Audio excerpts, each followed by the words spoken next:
નમસ્કાર, આપ જોઈ રહ્યા છો બી ઇન્ડિયા અને આપની સાથે હું છું કૃષ્ણા। આજે આપણે શ્રાવણ સ્પેશિયલમાં શ્રાવણ માસના સોમવાર વિશે વાત કરીશું। સમુદ્ર મંથનમાંથી નીકળેલા હડાહડ વિષને સંસારના હિત માટે શિવજીએ પોતાના કંઠમાં ધારણ કર્યું હતું, પરંતુ આ વિષે કારણે અસહ્ય ગરમી થવા લાગી હતી। તેથી તેમને ગંગાજી અને ચંદ્ર કે જે બંને સોમ તત્વ છે અને તેમને ધારણ કર્યા હતા। ભક્તો પણ શિવજીની ગરમી શાંત થાય તે માટે શિવલિંગ પર જળાભિષેક કરે છે અને ભોળાનાથને ગમે ત્યારે ભજી શકાય છે, પરંતુ તેમને શ્રાવણ માસમાં વિશેષ પ્રિય છે, કારણ કે શ્રાવણ માસમાં વાતાવરણમાં જળ તત્વો વધારે હોય છે અને તેઓ ચંદ્રના ઈષ્ટદેવ છે। તેથી તેમને શ્રાવણ માસના સોમવાર પર પ્રિય છે। શિવજીને દરેક સોમવારે ક્રમશઃ એક મુઠ્ઠી ચોખા, સફેદ તલ, લીલા મગ, જવ અને પાંચમો સોમવાર આવતા હોય ત્યારે સાતવો ચઢાવવામાં આવે છે ને તે વિષય પર ધાર્મિક મહત્વ સમજાવવા શાસ્ત્રીજી વિષ્ણુકુમાર રાવલ આપની સમક્ષ ઉપસ્થિત છે। નમસ્કાર શાસ્ત્રીજી। નમસ્કાર, જય શ્રી કૃષ્ણ, જય ખોડિયાર, ઓમ નમઃ શિવાય। શાસ્ત્રીજી, ભક્તોને શિવજીના સ્વરૂપ વિશે સમજાવો। બહુ સુંદર સવાલ છે। શિવ નિરંતર એકદમ નિરાકાર છે, એમનો કોઈ આકાર નથી, કેવળ એક લિંગ રૂપે આપણે એમને ભજવાના છે। લિંગ એ શિવજીનું મહત્વનું અંગ છે અને એ જ કારણે આપણે લિંગની પૂજા કરીએ છીએ। જી શાસ્ત્રીજી। ફૂટાઓની પણ પૂજા કરીએ છીએ શિવજીના, પણ બધા જ્યાં મંદિરો છે ને ત્યાં ફૂટાઓ કરતા લિંગ, જ્યાં લિંગની પ્રતિષ્ઠા થાય, જ્યાં લિંગની પ્રતિષ્ઠા થાય ને ત્યાં ભગવાન શિવ પોતે સ્વયં હાજર રહેતા છે। મંદિરોમાં જ્યારે શિવની પ્રતિષ્ઠા થાય ને ત્યારે મંદિરનો આખો ગુંબજ તૈયાર કરેલો હોય, પણ એના ઉપરનો ભાગ છે ને એ ખુલ્લો રાખેલો। જી શાસ્ત્રીજી। શિવજી કોઈ દિવસે બાણામાંથી અંદર પ્રવેશ કર્યો નથી। આજ દિન સુધી કોઈ પણ મંદિર હોય, કોઈ પણ શિવ મંદિર હોય, ત્યાં જો શિવજીની પ્રતિષ્ઠા કરી હોય તો એ પ્રતિષ્ઠાના નિયમના અનુસાર આપણે શિવજીને ઉપરથી નીચે લાવવા પડે છે અને બરાબર એ થાળાના મધ્યની અંદર બરાબર એના જે માપ લીધું હોય એ માપની અંદર શિવને બેસાડવા પડે છે અને એ લિંગની સ્થાપના થાય છે। એટલે શિવના લિંગની જે સ્થાપના થઈ એ જ સાચા શિવજી। અને જ્યારે શિવજીના સાચા લિંગની સ્થાપના થાય ને ત્યારે અંદરથી અવાજ આવતો હોય છે, ઓમ। આનો આ નાદ તમને તમારા કાને સંભળાય। સાચી પ્રતિષ્ઠા કોને કહેવાય કે જ્યારે આ લિંગની પ્રાર્થના કરી હોય, જ્યારે આ લિંગની પૂજા અર્ચના કરી હોય, આ લિંગની આપણે એના ઉપર અભિષેક કર્યો હોય, બ્રાહ્મણો રુદ્રી બોલ્યા હોય, બ્રાહ્મણો સારા મંત્રોચ્ચાર કર્યા હોય, ત્યારે એક મુખ્ય બ્રાહ્મણ હોય, જે આચાર્ય હોય, એક હાથમાં દર્પણ લે અને શિવજીના બરાબર એક્ઝેક્ટ લિંગની સામે દર્પણ મૂકે અને દર્પણ મૂકતાની સાથે તડાક કરતું દર્પણ તૂટી જાય, સમજી લો કે શિવજીની પ્રતિષ્ઠા થઈ ગઈ। આ બહુ સમજવા જેવી વાત છે। આ તો જ્યારે જોયું હોય ને એને જ ખબર પડે। બાકી આપણે બધા તો શિવની પૂજા કરીએ છીએ, લિંગની પૂજા કરીએ, શિવના પૂટાની પૂજા કરીએ, પણ આ શિવજી છે ને જેને હળાહળ ઝેર પીધું છે, શિવ તો આકુળ વ્યાકુળ થઈ ગયેલા છે। જ્યારે સમુદ્ર મંથન થયું ને ત્યારે અંદરથી 14 રત્નો નીકળ્યા હતા, પણ એ બધાએ પોતપોતાની રીતે રત્નો લેવા માટે તૈયાર થઈ ગયા। પણ પહેલા, બીજા ને ત્રીજામાં જ્યારે બરાબર એને વલોવામાં આવ્યો દળિયો અને એની અંદર ઝેર નીકળ્યું ત્યારે ખબર પડી, એની અંદર વરાળો નીકળી, એની અંદરથી એકદમ એની વાસ આવવા મળી, ત્યારે બધા આગા પાછા થઈ ગયા, આ કોણ લે? તમારે જોવું હોય તો એક એસિડના બાટલો અને એસિડનો બાટલો વાડકીમાં ભરી જોજો, એની અંદરથી ગંધ આવશે, એની અંદરથી વરાળ આવશે। એમાં શિવજીને આ ઝેરની વરાળ આવી અને જ્યારે કીધું ત્યારે વિષ્ણુ ભગવાન એની દ્રષ્ટિ સામે ઉભા રહીને કીધું। એકબીજાના સામે બ્રહ્મા, વિષ્ણુ, મહેશ બધા દેવો હતા, 33 કોટી દેવતાઓ હાજર હતા। એ વખતે બધાની દ્રષ્ટિ શિવજી પર થઈ ત્યારે શિવજીએ વિચાર કર્યો કે આ બધાય મને ભોળો સમજે છે ને એટલે આ ઝેર પીવડાવવા માટે તૈયાર થઈ ગયા છે। આ તો શિવ હતા।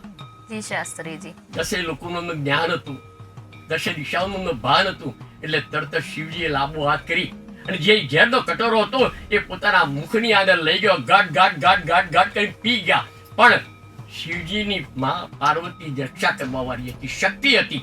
અને જ્યારે પાર્વતીએ જાણ્યું ત્યારે વાહ, શિવજીએ ઝેર પીધું છે, ત્યારે તરત જ એમને પોતાના કંઠ ઉપર, શિવજીના કંઠ ઉપર પોતાનો હાથ મૂકી દીધો. અને ત્યાં ભગવાને પણ પોતે વિચાર કરી અને એ કંઠની અંદર નીચે એક પણ ટીપું જવા ના દીધું. જી શાસ્ત્રીજી. પણ આ કંઠની અંદર ઝેર સમાયું એટલે એમનું નામ નીલકંઠ પડી ગયું. નીલ એટલે વાદળી કલર.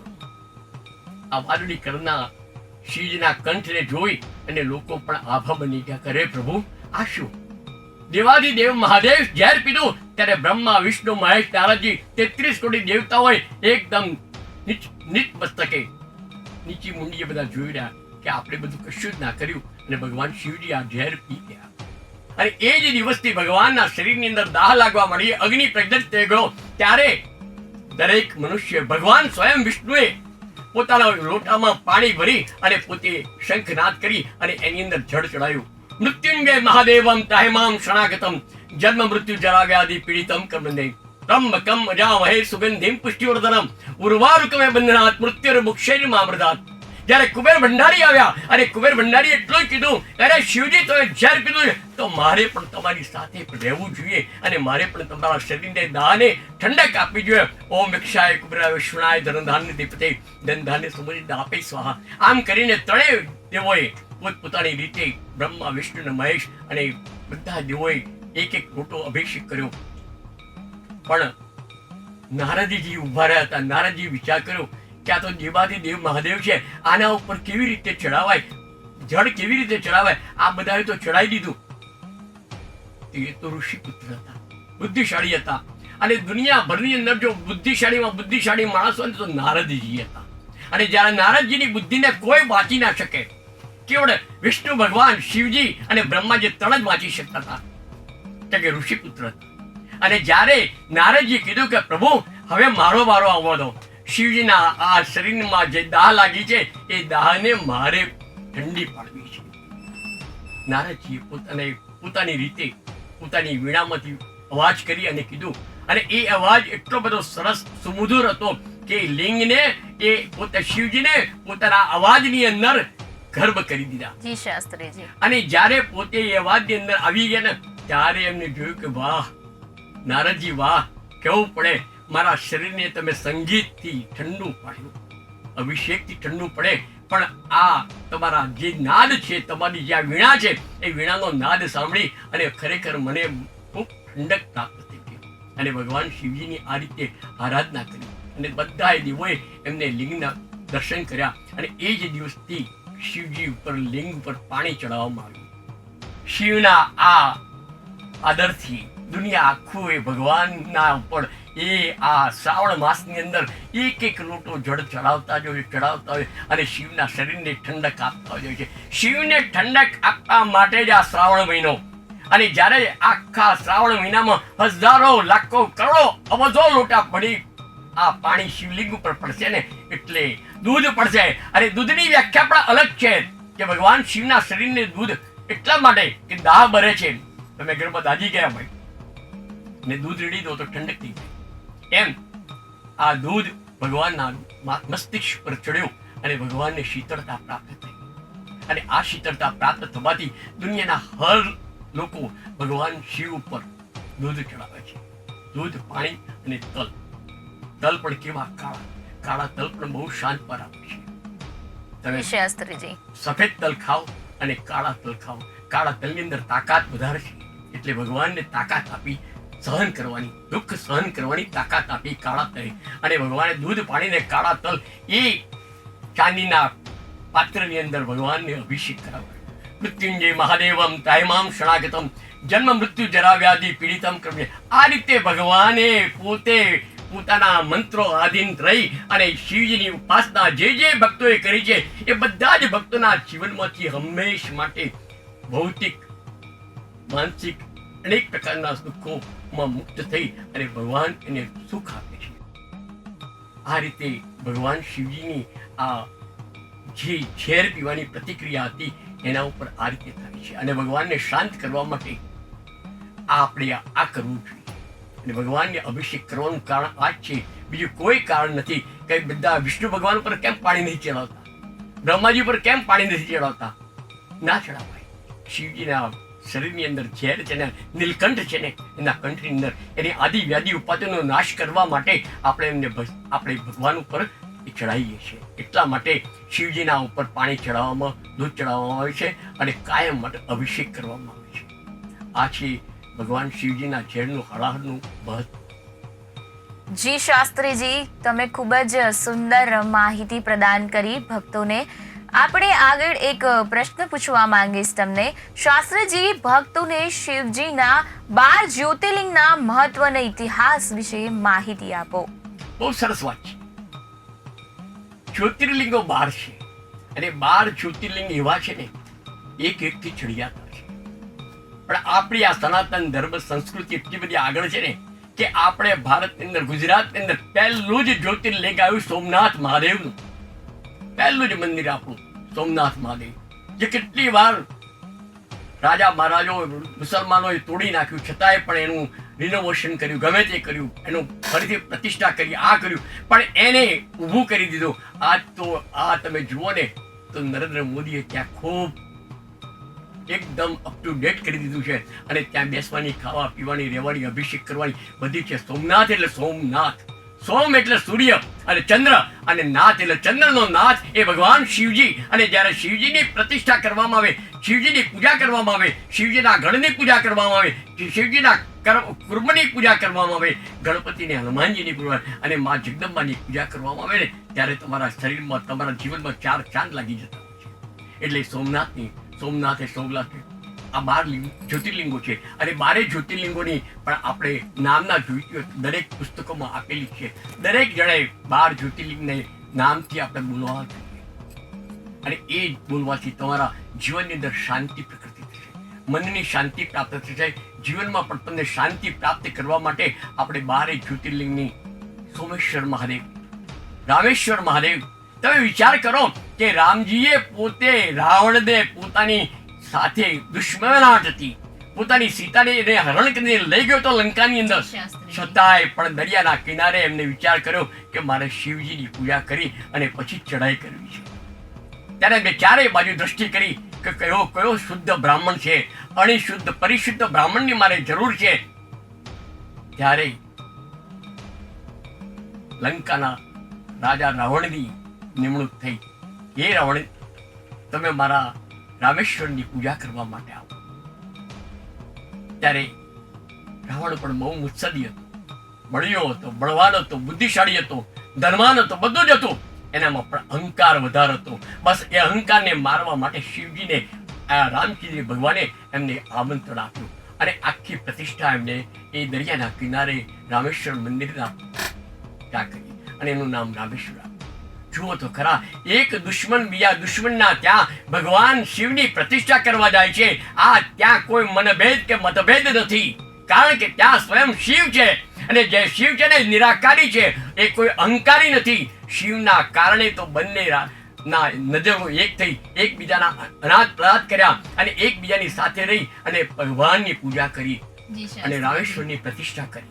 અને એ રામેશ્વરની પ્રતિષ્ઠા આજે તમે જુઓ તો લંકાની અંદર જવા માટેનો એક પહાડ, એક પુલ બનાવી દીધો અને પુલના આધારે રાવણ ઉપર ચઢાઈ કરી અને રાવણનું રાજ જીતી લીધું. આ રીતે ભગવાન શિવ એક 12 લિંગોમાં બહુ પ્રખ્યાત છે અને આ 12 લિંગોનું અનેક પ્રકારનું મહત્વ છે. જો એક શિવલિંગની આપણે પ્રતિષ્ઠા, એક લિંગની આપણે જો જાણવા બેસીએ ને તો વર્ષોના વર્ષો નીકળી જાય, છતાં પણ અધૂરી. એટલે આપણે આપણા કાર્યક્રમની અંદર ભગવાન શિવની બહુ શોર્ટકટમાં લઈએ છીએ કે ભગવાન શિવની પ્રતિષ્ઠા કરવી, ધર્મનું માન રાખી અને ધર્મની ધજા ઊંચી રાખી. આપણે તો સનાતન ધર્મી છીએ, આપણો ભારતીય સંસ્કૃતિનો ધર્મ છે ને એ જ આપણો મુદ્રાલેખ છે, એ જ આપણો શિવલિંગ છે, એ જ આપણે મુદ્રાલેખની સાથે આપણે એમને ભજીએ છીએ. એટલે આપણે હિન્દુ ધર્મ આટલો ઊંચો છે. હિન્દુ ધર્મ જેવો બીજો કોઈ ધર્મ નથી. શાસ્ત્રીજી, તમે ભક્તોને જણાવો કે શિવજી ડમરું કેમ ધારણ કરે છે? ભગવાન શિવ ના અંગોની અંદર ભસ્મ લગાવેલી છે, ત્રિપુંડ કરેલું છે કપાળની અંદર, જટાની અંદર ગંગા વહેતી રાખી છે અને મસ્તિષ્ક ઉપર એમને પોતે જટાની અંદર ચંદ્રને ધારણ કરેલું છે એ બતાવે છે કે શિવજીના પાસે કેટલું સામર્થ્ય છે, કેટલું ત્વરિત ગતિએ કામ કરવાની તાકાત છે. અને જ્યારે ડમરૂનો નાદ થાય ને એ બ્રહ્મરૂપનો નાદ છે. એ બ્રહ્મરૂપના નાદથી ડમરૂ વાગે ને એટલે ભગવાન શિવજી થક થક થક તા થૈયા, થક થક તા થૈયા, થક થક તા થૈયા. ભગવાન શિવજી નાચતા હોય છે અને એટલા બધા નાચે છે, એટલા બધા ખુશ થાય છે કારણ કે એમને ડમરું વગાડી અને પોતાની ખુશી પ્રાપ્ત કરવાની છે, દુનિયાને ખુશી આપવાની છે. અને આટલા કારણે જ આપણે એમના ડમરૂનો નાદ સાંભળી અને આપણે પણ એમના શિવના નૃત્યને જોઈએ ને તો આપણે પણ વિચાર કરી લઈએ કે હે શિવજી, આટલા બધી તમારા શરીરની કળા અને તમારી આટલી બધી વાણી અને આટલો બધો તમારો વળાંક અમે કદાપી જોયો નથી. જ્યારે જ્યારે એ શિવજીના નૃત્યને જોઈએ છે ને ત્યારે અમારા પગ પણ થરક થરક થરક થતા હોય છે. વાહ વાહ શિવજી વાહ, કહેવું પડે શું તમારું ડમરૂનો નાદ છે અને શું તમારા પગની તાલની થાણ છે. અમે તો જોઈને ખુશ ખુશ થઈ ગયા. જી શાસ્ત્રીજી, હું તમને અગાઉ એક વાત પણ કરી હતી કે મુંડ માળા શિવજીને કેમ ચઢાવવામાં આવે છે? હા, આપણે બધા જ ગુલાબના હાર પહેરીએ, ચમેલીના હાર પહેરીએ, બધા અનેક પ્રકારના ફૂલોનો હાર પહેરીએ છે, પણ ગળાની અંદર ભગવાનને ખોપરીઓની માળા ધારણ કરી છે. આ મુંડ માળા છે. આ મુંડ માળા એટલા માટે રાખવામાં આવી છે કે ભગવાન મૃતાત્માઓને પણ પ્રેમ કરે છે. એના શરીરની અંદરના જે અવયવો છે એ અવયવોને અંદરથી પ્રતીક થઈ અને ભગવાન શિવજીના ગળા પર વસે છે. એટલે કે એને ભૂત પ્રેત યોની સર્વ એના હસ્તક છે, એની છાતી ઉપર છે. એટલે અહંકારનું પ્રતીક એમની પાસે નથી, હિતકારી પ્રતીક છે. એટલે માનવને પણ શાંતિ આપવાનું કર્મ ભગવાન શિવજી કરે છે. એટલે એમના શરીરની અંદર આ માળા પહેરાવવામાં આવે છે. જી શાસ્ત્રીજી, તમે દર્શક મિત્રોને ખૂબ જ સારી માહિતી તમે આપી રહ્યા છો. તો હું તમને એક ક્વેશ્ચન પૂછવા માંગીશ કે વ્યાધ ચર્મ ભગવાન કેમ ધારણ કરે છે? આ પણ એક અતિ ઉત્તમ પ્રશ્ન છે. માણસના જીવનની અંદર શાંતિ તો ક્યાંય છે જ નહીં. ભગવાનના ત્યાં પણ શાંતિ નથી. ભગવાન પણ અશાંતિમાં જીવતા હોય છે કે નીચેના મોકલેલા મનુષ્યો જે છે એ કેટલા સત્કર્મ કરે છે, કેટલા દુષ્કર્મ કરે છે, એની પણ એમને બિચારાઓને બહુ તકલીફ હોય છે. એટલે ભગવાન શંકરે જે ભાગ કહેવાય કે જે માણસનું ભક્ષણ કરવા માટે તરાપ મારે છે અને એને ખાઈ જાય છે, એવા વાઘને પણ વશ કરી અને પોતાના આસન તરફ દબાઈ અને બેઠા છે એવા શિવજી છે. કારણ કે આ સંસારની અંદર એટલા બધા માણસો, એટલી ઉતરતી કક્ષાના માણસો કે જેને બોલાવવા પણ પાપ લાગે એવા વ્યક્તિઓને પણ પોતે આ શિવજીએ પોતાના અંગની અંદર, પોતાના શરીરની અંદર નીચે દબાઈને બેઠેલા છે. એટલે વાઘ ચમ્ર બહુ જ ઉત્તમ પ્રકારનું કહેવાય છે. અને ભગવાન શિવજીએ એને પોતે શિવજીએ પોતાના પાસે રાખી અને એને નીચે ઉપર બેસી ગયેલા છે. એટલે કે દુનિયાને પણ બતાવે કે ડર કોઈનો ના રાખો. ડર કેવળ કોનો રાખો? ઈશ્વરનો. દેવાદિદેવ મહાદેવનો ડર લાગ્યો, બીજા કોઈનો ડર ના લાગતા. જી શાસ્ત્રીજી. શાસ્ત્રીજી, તમે દર્શક મિત્રોને ખૂબ જ સરસ માહિતી પ્રદાન કરી રહ્યા છો. હું તમને વધારે ક્વેશ્ચન્સ પૂછવા માંગીશ કે શંકર ભગવાનની ઉપર શરીરની અંદર ભસ્મ કેમ લેપ કરવામાં આવે છે? આ બી અતિ ઉત્તમ સર્વ. એક તો પહેલો સવાલ મારો એ છે કે શિવજી રહે છે ક્યાં? શિવજી હિમાલયમાં રહે છે, ઠંડીમાં રહે છે. અને ઠંડીનું કવચ શું? ભસ્મ. શરીર પર તમે ભસ્મ લગાવો ને એટલે ગમે એટલી ઠંડી હોય ને તો પણ જતી રહેતી છે. આ તો આંસુ તો છે. આ ભગવાન શિવજીએ પોતાના શરીર પર ભસ્મ લગાવી અને બમ બમ બોલે નો નાદ કર્યો છે. અને આ નાદથી દુનિયાના તમામ જીવો એક એની દ્રષ્ટિ પડે છે કે વાહ, ભગવાન શિવજી ખરેખર ઉત્તમ પ્રકારનું કાર્ય કરી રહ્યા છે. અને પોતાના શરીર પર ભસ્મ ચોરી અને આ જેટલી શીતળતા, જે હિમાલયની ઠંડી છે કે 0 કેટલી એનામાં ઠંડી હશે કે કહેવાની કોઈ વાત નથી. છતાં પણ શિવજી પોતાના શરીર પર એક પણ વસ્ત્ર ધારણ કર્યા સિવાય અને ત્યાં ઠંડીમાં રહે છે. એના માટેનું એક જ છે કે ભગવાન પોતાના શરીર પર ભસ્મ લગાવે. અને ભસ્મમાં એક નિયમ છે કે ભસ્મ લગાવવાથી તમારા શરીરની ઠંડીનું પ્રમાણ તમને ઓછું લાગે. જી શાસ્ત્રીજી, શાસ્ત્રીજી, તમે લોકોને ખૂબ જ સુંદર માહિતી પ્રદાન કરી અને હું તમને એક વધારે ક્વેશ્ચન્સ પૂછવા માંગીશ કે શિવનો મહિમા અપરંપાર છે અને તેના ઓમકારમાં જ સમગ્ર સૃષ્ટિ સમાયેલ છે. બહુ સુંદર વાત છે. ભગવાન શિવજીનો ઓમ એટલે કોઈ બી વસ્તુને કોઈ પણ મંત્રની આગળ ઓમ શબ્દ મૂકો ને એટલે એની પ્રતિષ્ઠા થઈ જતી હોય છે. એ મંત્ર સિદ્ધ થઈ જતો હોય છે. એટલા માટે ઓમકાર શબ્દ બોલાયો છે. અને ઓમકારની અંદર ભગવાન પોતે શિવ આખું પોતાનું રૂપ, સ્વરૂપ અને એની બધી જાણકારી ભગવાન ઓમકાર શબ્દમાં આપેલી છે. અને આ ઓમકાર શબ્દથી માણસ રૂડો રૂપાળો લાગે. ઓમ જેમ આપણે કોઈ માણસને બોલાવીએ, આવો આવો, પધારો પધારો, તો કેટલો આનંદ થાય. એમ ઓમકાર શબ્દ બોલવાથી શિવજીને ઘણો આનંદ થાય છે, કારણ કે એમનો પોતાનો શબ્દ છે ઓમ. અને એક બી વાત સાથે સાથે ધ્યાન રાખવી જોઈએ કે ઓમ નમઃ શિવાય કેવળ બ્રાહ્મણો જ બોલી શકે, બીજાનાથી કોઈનાથી ના બોલાય. કોઈ ઇતર જ્ઞાતિએ ઓમ નમઃ શિવાયનો શબ્દ વાપરવો ના જોઈએ. ઓમ કેવળ બ્રાહ્મણો આપેલો છે, કારણ કે બ્રાહ્મણ છે ને એ શિવજીને અતિ પ્રિય છે. અને અતિ પ્રિય છે ને એટલે બ્રાહ્મણે કીધું કે તું મારો હાર્ટ છે, મારા દિલની અંદર સમાયેલો છે. હે ગુરુદેવ, તું મારા દિલની અંદર સમાઈ ગયેલો છે, માટે હું તને યાદ કરું છું. અને તારા મંત્રોના આધીન હું તું કે કરવા માટે હું તૈયાર થઈ ગયો. ભલે હું ગમે તેવો છું પણ તારો છું અને તારા થકી જ આ કર્મ કરી રહ્યો છું. એ શિવજી પોતે ભગવાનને પણ નમન કરે છે અને બ્રાહ્મણ પણ ભગવાનને નમન કરે છે. અહો દેવ દેવા, ભગવાન તમને કહે છે, હે દેવાદિદેવ મહાદેવ, મારું કલ્યાણ કરો, કલ્યાણ કરો. મૃત્યુ પર મને વિજય આપો. ત્રંબકમ મજામહે સુગંધિમ પુષ્ટિવર્ધનમ ઉર્વારુકમે બંધનાથ મૃત્યુર્મુક્ષૈર્મા પ્રસાદ. હે ભગવાન, મારા મૃત્યુ પર વિજય આપી અને મને એવો કંડારીને તમે રાખો કે જેથી કરીને આ આખી સૃષ્ટિની અંદર આદાન પ્રદાન થાય તો શિવજી અને વિષ્ણુ ભગવાન અને બ્રહ્માજી ત્રણનું નામ દેવાય. ગુરુર બ્રહ્મા ગુરુર વિષ્ણુ ગુરુદેવો મહેશ્વરમ ગુરુ સાક્ષાત પર બ્રહ્મમ તસ્મૈ શ્રી ગુરુદેવ. એની અંદર પણ બધા કે ગુરુ બ્રહ્મા, પહેલા બ્રહ્મા લીધા ને ગુરુને લીધા, એમને જ્ઞાન આપ્યું. ગુરુ બ્રહ્મા ગુરુ વિષ્ણુ જેને પાલન ને પોષણ કરી અને મોટા કર્યા, જીવદાન આપ્યું, નીચે આપણને પૃથ્વી પર મોકલ્યા. અને ઓમ નમઃ શિવાય છેલ્લા શિવજી આવે છે. શિવજીના હાથમાં એક ત્રિશૂળ છે, સંહારક છે. અને એ શિવજી સંહારક બની અને પોતે એક જ આંસુનું ટપકું પાડ્યું હતું. જ્યારે પૃથ્વી પર વિષ્ણુ ભગવાને કીધું કે શિવજી તું નીચે દ્રષ્ટિ તો કર, કેટલું મનુષ્ય છે.